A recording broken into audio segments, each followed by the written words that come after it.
Hi there. Thank you very much for playing The Beginner's Guide. My name is Davey Reedon. I wrote The Stanley Parable, and while that game tells a pretty absurd story, today I'm going to tell you about a series of events that happened between 2008 and 2011. We're going to look at the games made by a friend of mine named Coda. Now, these games mean a lot to me. I met Coda in early 2009 at a time when I was really struggling with some personal stuff, and his work pointed me in a very powerful direction. I found it to be a good reference point for the kinds of creative works that I wanted to make. So just to start you off, this is, I think, the first game he ever made. It's a level for Counter-Strike. You can walk around here, by the way. And mostly it's just Coda learning the basics of building a 3D environment. But what I like is that even though he starts from the simple aesthetic of a desert town, he then scatters these colorful abstract blobs and impossible floating crates around the level. And of course, it destroys the illusion that this actually is a desert town, and instead this level becomes a kind of calling card from its creator. It's like a reminder that this video game was constructed by a real person. And it kind of makes you wonder, what was going through his head as he was building this? This is what I like about all of Coda's games. I mean, not that they're all fascinating as games, but that they are all going to give us access to their creator. I want us to see past the games themselves. I want to get to know who this human being really is. And that's exactly what we're going to do here. So, it's 2008, Coda starts making these games, and he never releases any of them. He doesn't put them onto the internet, he just makes them and then immediately abandons them, and they sit on his computer forever. And I think he really understood this image of himself as a recluse. At one point, he jokingly renamed his computer's recycling bin to Important Games Folder. So, this was just how he worked. He tended to crank them out one after the other without even really pausing to try to understand what he had just made, until suddenly one day, he just stopped. In 2011, that was it. He made his last game, and then he hasn't made another one since. And that's why I've taken this opportunity to gather all of his work together, is because I find his games powerful and interesting, and I'd like this collection to reach him, to maybe encourage him to start creating again. And if the people like you who play this also happen to find his work interesting, then I'm sure it'll just send that much stronger of a message of encouragement to Coda. So thanks for joining me on this. If you have a particular interpretation that I haven't mentioned here, or if you just need to get in touch, you can email me at daveywreden@gmail.com. Okay, that's about it for introduction. Let's take a look at Coda's first proper game. As each game is loading, I'll show you the date that it was completed. This first one was made in November 2008.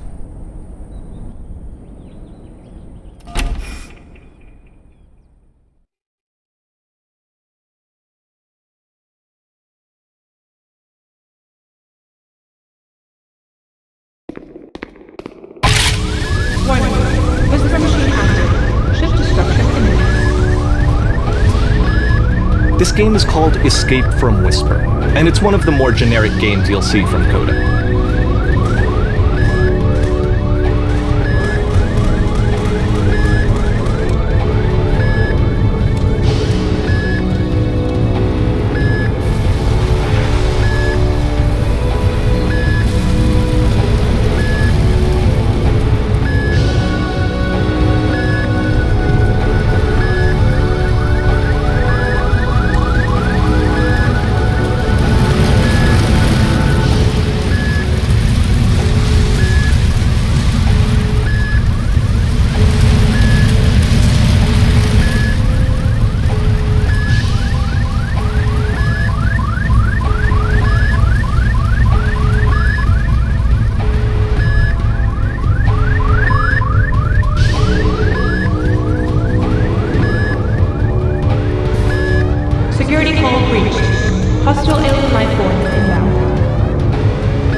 It kinda looks like this game was abandoned mid-development.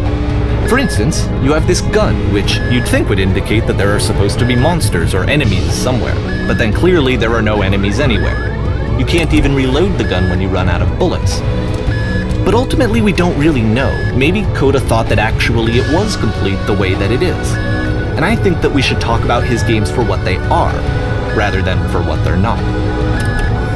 Enemy force neutralized. I love how you can see the bottom of the universe from this room.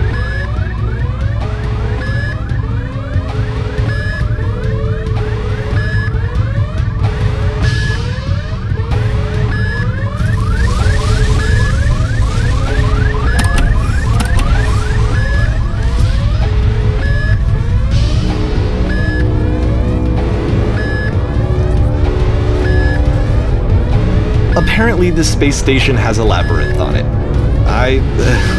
Sure, I don't know. There's really no reason for it that I've ever been able to discern, so in the interest of time, I'm just gonna skip you on past it.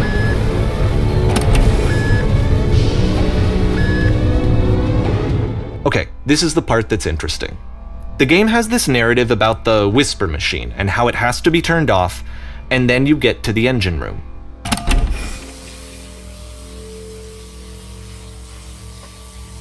Hey, you there, in the engine room. You could save us all. That beam is powering the Whisper Machine. We could disrupt it by introducing a great enough heat signature. If your body could stop the beam.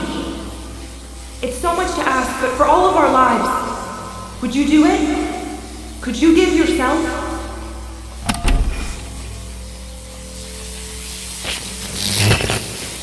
Let me pause here for a second. What you just experienced, stepping into the beam and then dying, is probably what Coda had initially intended when he was developing this level. But when he first compiles and plays it, something goes wrong. There's a bug somewhere, and this is what happens instead.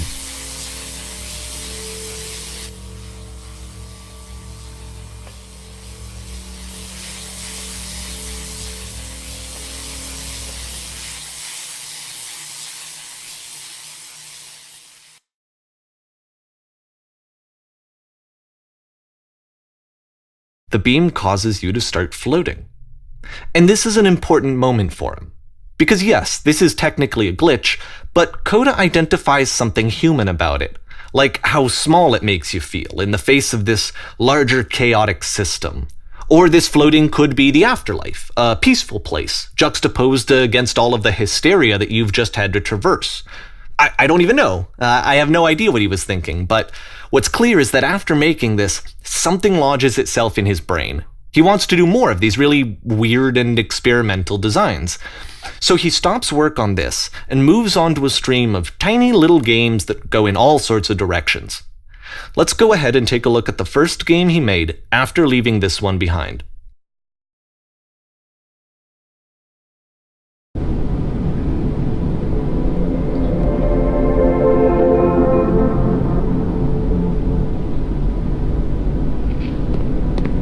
Yep, in this game you can only walk backwards.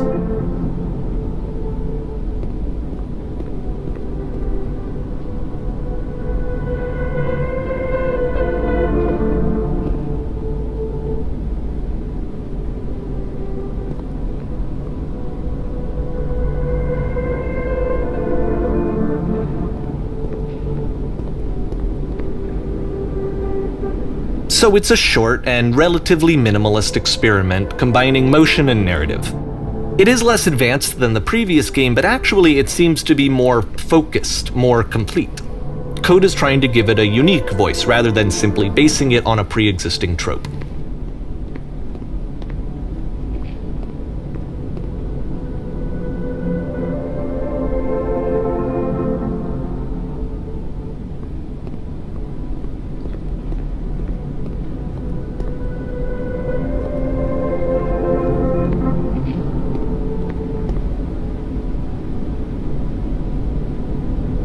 It's a short little thought, it says what it wants to say, and then it ends.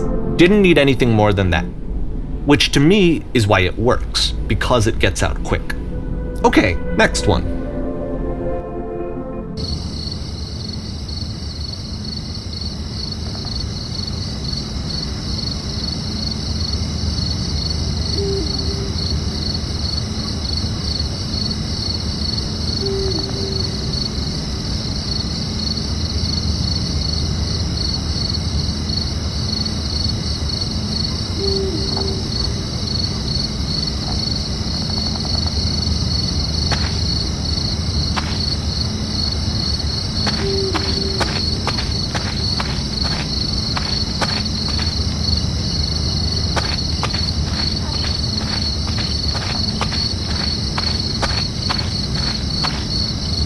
And that's it.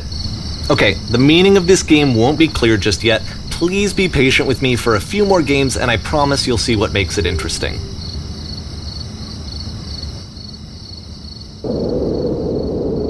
Oftentimes, Coda would put bizarre titles like this one at the start of his games.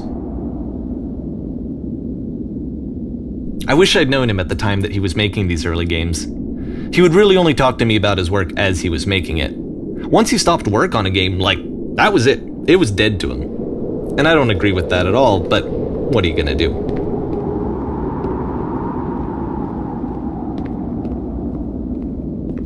I know it's tempting, but there's actually nothing over here. Sorry.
Once you've been slowed to an absolute crawl, the door at the top of the stairs opens.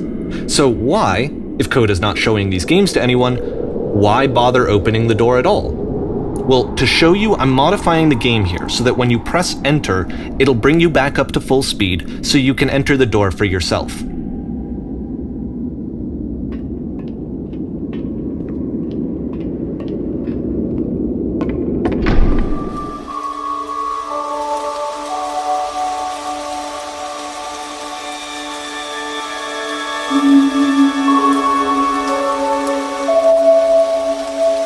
A room that's warm and nice and filled with little ideas for games.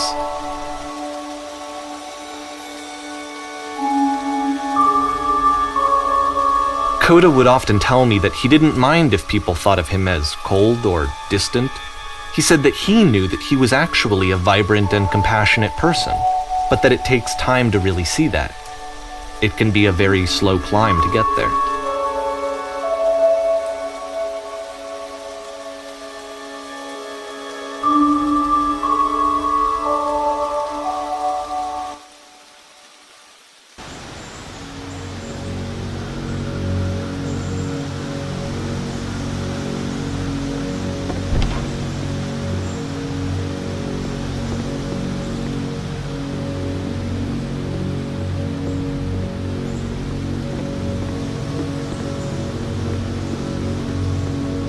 Well, this is new for Coda. It's an actual puzzle.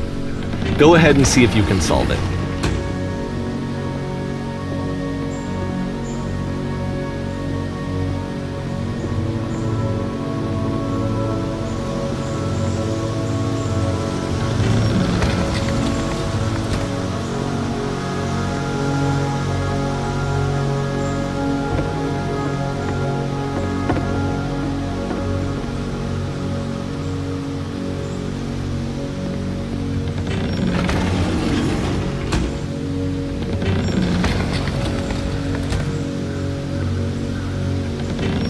Don't forget that solution, because we're going to see this puzzle again soon. We're going to see it a lot.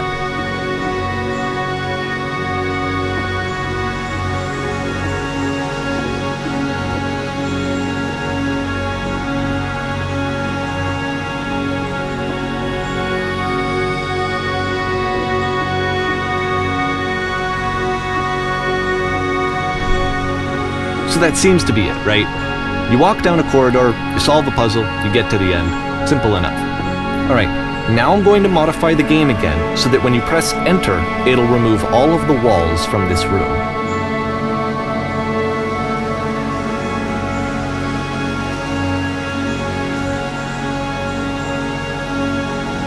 how about that? There was more to it than we had any way of knowing. I actually find it funny that this game comes after the Stairs game, since they essentially convey the opposite idea.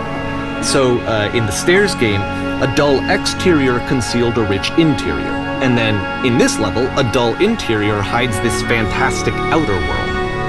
Either way, I think that the point is the same, is that most of the time you don't get to know what you're missing, or even that you're missing anything. That's not your role as a player. So if your role here is not to understand, then what is it?